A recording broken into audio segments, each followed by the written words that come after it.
Instituído pela Lei 11.303/2006, o Dia Nacional de Conscientização sobre a Esclerose Múltipla é lembrado todo dia 30 de agosto e quer dar maior visibilidade à doença, informar a população e alertar para a importância do diagnóstico precoce da enfermidade, que pode ser tratada e impedir sequelas. O professor de Neurologia da Escola Paulista de Medicina da Universidade Federal de São Paulo, Unifesp, e membro titular da Academia Brasileira de Neurologia, ABN, Denis Bichuetti, disse à Agência Brasil que, do ponto de vista clínico, a esclerose múltipla é uma doença crônica e debilitante, mas, caso seja diagnosticada e tratada precocemente, ou seja, antes de as sequelas acontecerem, o paciente pode ficar muito bem, sem sequelas por muitos anos.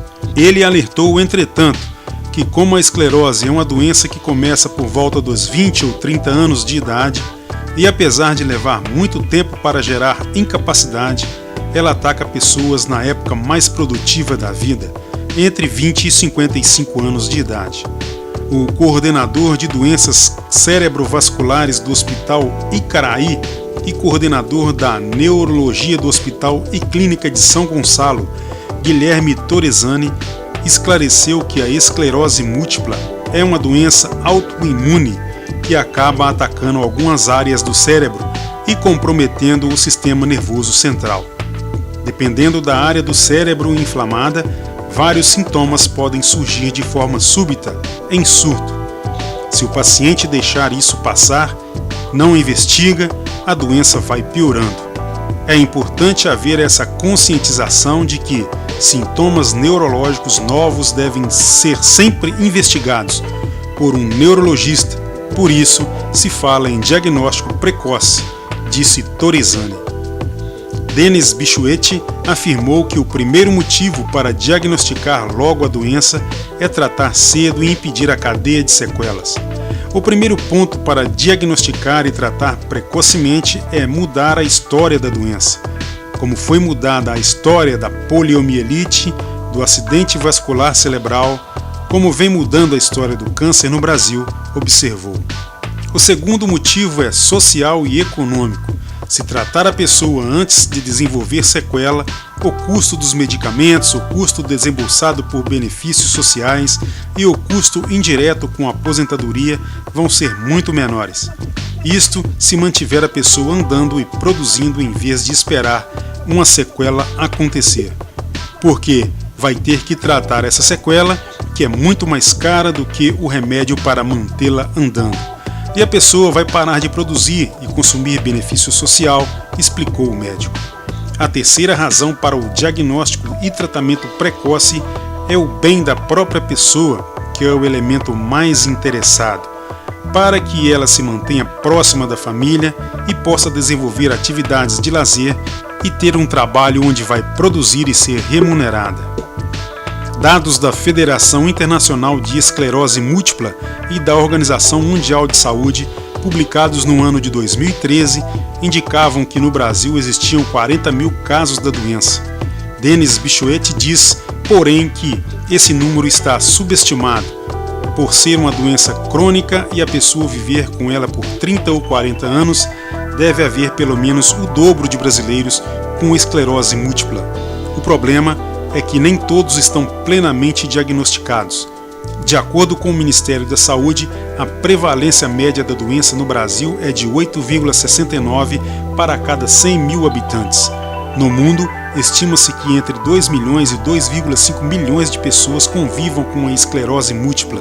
Diante de sintomas súbitos que ocorram de uma hora para outra, como a perda da visão de um olho, dor, alterações da sensibilidade, perda da função de um membro, visão dupla, troca de palavras, a pessoa deve buscar imediatamente um hospital, porque pode ser um AVC. Em geral, os sintomas da esclerose múltipla evoluem ao longo de vários dias ou semanas, portanto, a recomendação é que procure auxílio médico. O ideal é que a pessoa vá a um neurologista, mas como nem todas as cidades do Brasil dispõem desse especialista, a recomendação é procurar um clínico de confiança ou um pronto-socorro.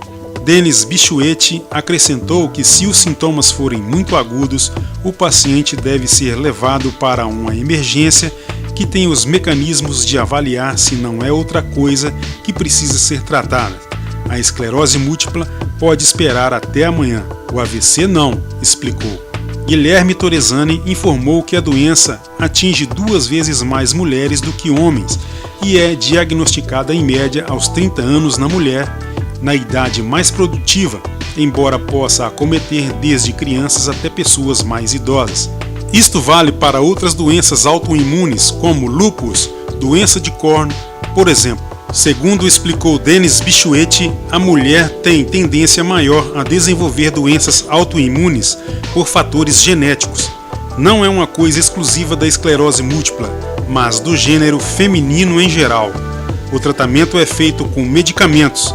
Atualmente existem no mundo cerca de 14 ou 16 medicamentos aprovados por agências reguladoras, com reconhecimento científico para o tratamento. Desses, em torno de 12 existem no Brasil, e 10 deles estão disponíveis na rede do Sistema Único de Saúde SUS e dentro do rol da Agência Nacional de Saúde Suplementar. No Brasil, salvo a questão do atraso no diagnóstico e a demora muitas vezes para chegar a um neurologista, temos medicamentos aprovados tanto no SUS quanto na saúde suplementar que nada devem a outros países. O grande problema é as pessoas chegarem a um neurologista, o que no SUS é bem mais complicado do que no sistema privado, afirmou o professor da Unifesp. Ele disse ainda que a doença afeta pessoas jovens, é potencialmente incapacitante, mas tem tratamento. E com um tratamento adequado podemos evitar sequelas. Essas pessoas podem e devem ser mantidas dentro dos seus círculos sociais e ambientes de trabalho.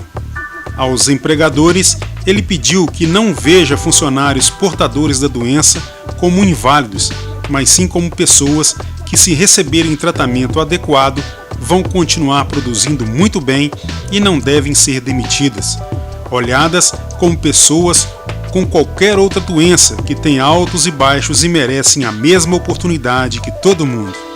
Guilherme Torresani ressaltou também a importância de desmistificar a doença.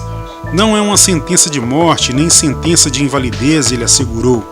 Há pacientes em tratamento estáveis, há anos sem ter surtos, vivendo uma vida praticamente normal. É isso que a gente tem que deixar como mensagem.